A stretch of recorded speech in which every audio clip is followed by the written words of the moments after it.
Донбасс, вставай, мой край родной. Вставай, Донбасс. Welcome to the Napasis military channel. Today we'll show real footage of the assault operation, which lasted 30 hours. You'll see how modern assault units operate, what equipment they use, and how the various branches of the armed forces coordinate their actions. The assault team advances to its starting positions in infantry fighting vehicles. Each vehicle carries about 10 soldiers, fully equipped and ready for combat. The operation has been planned for weeks, with every scenario rehearsed in training. Now comes the moment of truth, when all plans are tested in real combat.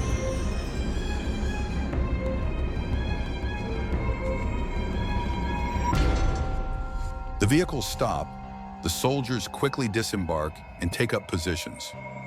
Drone operators monitor their every move from the air, transmitting a complete picture of what's happening to command.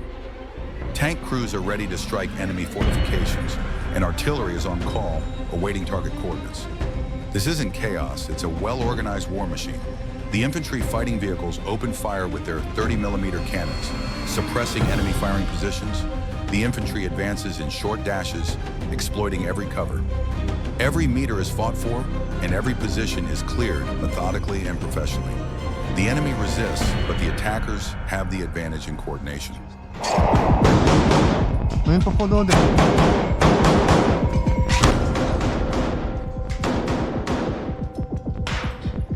Термодар. Давай, поїхав. Давай. Command continuously monitors the evolving situation through drone footage and reports from commanders on the ground. The information is sent to headquarters, analyzed, and converted into orders for assault teams.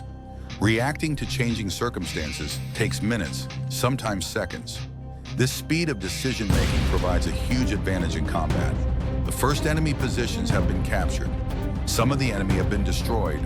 The rest have retreated to more defensible positions. The assault troops are digging in at the recaptured positions and preparing for the next stage. Medics are treating the wounded, ammunition is being replenished, and communications are being checked. Even in combat, there is room for organization.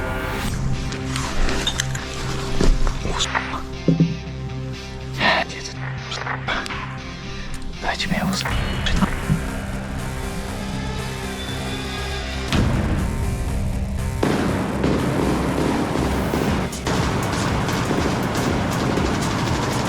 Tanks advance and begin shelling the enemy's fortified positions. The sound of a tank gun can be heard for kilometers, and the psychological impact of a tank's presence on the battlefield cannot be overstated.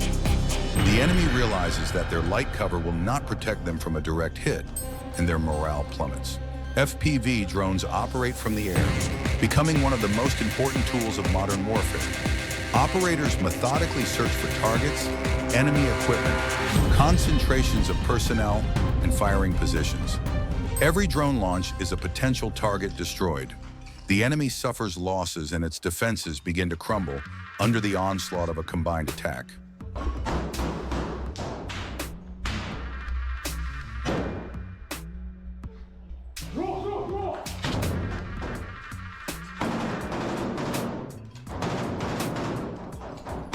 Note the camouflage and equipment of the assault troops. From a bird's eye view, they are virtually indistinguishable from the terrain. Every piece of equipment was selected based on combat experience. The load-bearing vests, helmets, body armor, and weapons are all the result of 3 years of evolution of military equipment under real combat conditions. Artillery adjusts fire on enemy positions. Observers on drones transmit precise coordinates, and within minutes, fire rains down on the designated point. Such artillery precision would have been unthinkable just 10 years ago. Now it's a standard without which modern combat is unimaginable. Розсредоточитесь, воздух! Що жмут?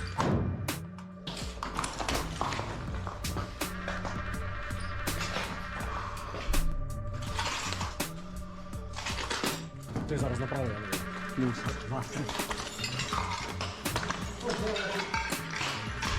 Another FPV drone finds a target and strikes. The operator guides the drone straight into the enemy's bunker, where the enemy soldiers are hiding. An explosion and another firing point disappears. This is the brutal reality of modern warfare, where technology plays a decisive role. The assault troops have nearly completed capturing positions on the approaches to the village. The entire operation, from the start of the assault to this point, took approximately 30 hours, which is considered a very rapid advance. What looks like minutes on the video is actually the result of months of training and days of planning. The enemy is attempting to hold the line, using improvised shelters and dugouts. FPV drones are methodically targeting these positions, keeping the enemy from raising their heads. The tanks continue to advance, their presence not only providing firepower, but also a powerful psychological factor, breaking the enemy's will to resist.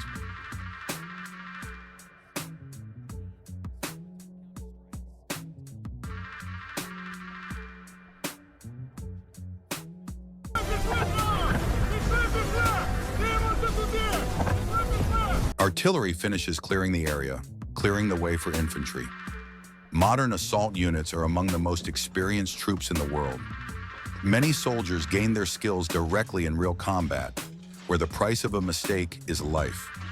In 2022, they had to mobilize quickly, train quickly, and fight quickly. Motivated soldiers learned quickly and became seasoned warriors in a matter of months. Combat experience is something you can't gain through any training. Only real combat reveals who you truly are. Many who had no combat experience 3 years ago are now professional assault troops. Now the clearing of the populated area itself begins. Urban combat is one of the most challenging tasks for infantry. When the enemy hides among buildings where civilians may be, operations become extremely dangerous and require the utmost caution and professionalism. For stormtroopers, the most important thing is life. The lives of civilians, the lives of comrades in arms, the life of every human being. This doesn't apply to the occupiers who came to foreign soil to kill, plunder, and destroy. They made their choice and now bear responsibility for it. A short pause to drink water, catch one's breath, and catch one's breath. Meanwhile, FPV drones and artillery continue their work, keeping the enemy on edge. Then the infantry will move in and occupy the captured positions, dig in, and be ready to repel any counterattacks that follow. The stormtroopers have almost completed clearing this part of the village. The occupiers have destroyed almost all the houses, buildings, and courtyards. People won't be able to return here for a long time, but victory will come and everything will be restored. Destroyed houses can be rebuilt, but lost lives cannot be brought back. The soldiers move from house to house, checking every room, every basement, every attic. In urban combat, danger can lurk around any corner. One careless step can cost lives. Therefore, the movement is slow and cautious, each building being checked according to protocol honed in training. Communication between teams is flawless. Squad leaders constantly exchange information about their locations and detected threats. This prevents friendly fire and allows for the simultaneous coordination of several teams. In the chaos of urban combat, only clear communication can save lives. Drones continue to patrol the skies above the town. Operators are on the lookout for any enemy movement, any attempt to organize a counterattack or retreat. Several times, the drones spot enemy groups attempting to change positions and transmit coordinates to artillery or direct FPV drones to them. Abandoned enemy positions were discovered in one of the buildings. Equipment, personal belongings, and ammunition were scattered everywhere. The enemy had fled in haste, not even having time to retrieve their weapons. This is a sign that their defenses have been completely broken and morale has fallen to a critical level. Sappers check buildings for booby traps. The enemy often mines their former positions, leaving deadly surprises for attackers. Every door, every drawer, every object can be booby-trapped. Sappers' work is painstaking and requires nerves of steel, as one mistake can cost lives. The tank moves onto the main street of the village, its guns slowly swiveling, scanning the buildings. The driver carefully steers the vehicle along the potholed road, avoiding shell craters. The tank commander maintains constant contact with the infantry, ready to provide fire support at any moment. Another group of assault troops is clearing the eastern part of the village. They work in sync with the main forces, gradually tightening the encirclement around the remaining enemy positions. Coordination between the groups prevents gaps in the advance and prevents the enemy from breaking out.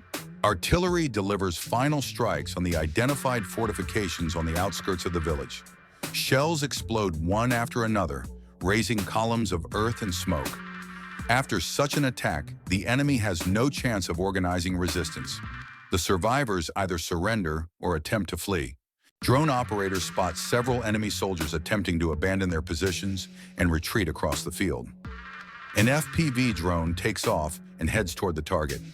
The operator guides the drone precisely, despite interference and enemy attempts to shoot it down with small arms fire. The drone reaches its target and another retreat attempt is thwarted. A medical team sets up a field station in one of the surviving buildings. The wounded are brought here for first aid before being evacuated to the rear. Military medics work quickly and professionally, saving the lives of their comrades. Their work is no less important than that of those who carry weapons into the attack.